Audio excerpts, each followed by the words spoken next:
ya kwamba sasa ile kupembelezana na wakora ati wanapewa bondi ya pesa kidogo alafu wasunguke hapo wakuja tena kupigana na polisi, lazima ikwishe. Tumeelewana? Ile shida yenye inafanya hata polisi za wengine ipige wakora risasi ni kwa sababu wanashikwa, wanaenda, wanarudi, wanakuja kuchekelea polisi kuambia sasa tulifika wapi, hakuna penye tumeenda. Si ni ukweli? Na tumeambia polisi mtu yoyote mwenye atakaribia police station piga yeye risasi. Mtu yoyote.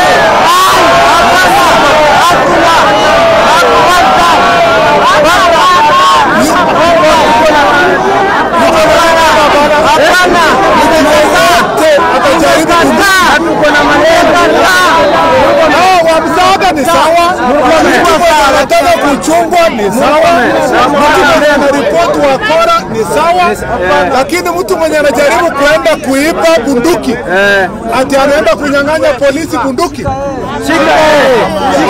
shika mtu ananyang'anya bunduki, mtu mwenye anatupiwa mawe polisi anataka kuua polisi ati atakuja kupembelezwa, anakuja bunduki ni madasi. Lakini wananchi wa area hapa mwenye anakuja kuripoti, mwenye amekuja kukosea nini, mwenye amefanya nini, anaandikiwa, unapeleka kotini, hiyo anapelekwa kotini. Lakini mtu mwenye anakuja kuchukua bunduki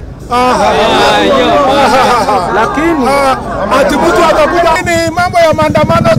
Wakati mtataka kujipanga kufanya maandamano yako, kuja hapa ambia OCS niko na maandamano tarehe fulani, nitaanza saa 3 na maliza saa 10, barabara ndio hii nataka kufuata, nitakuwa na placards yangu.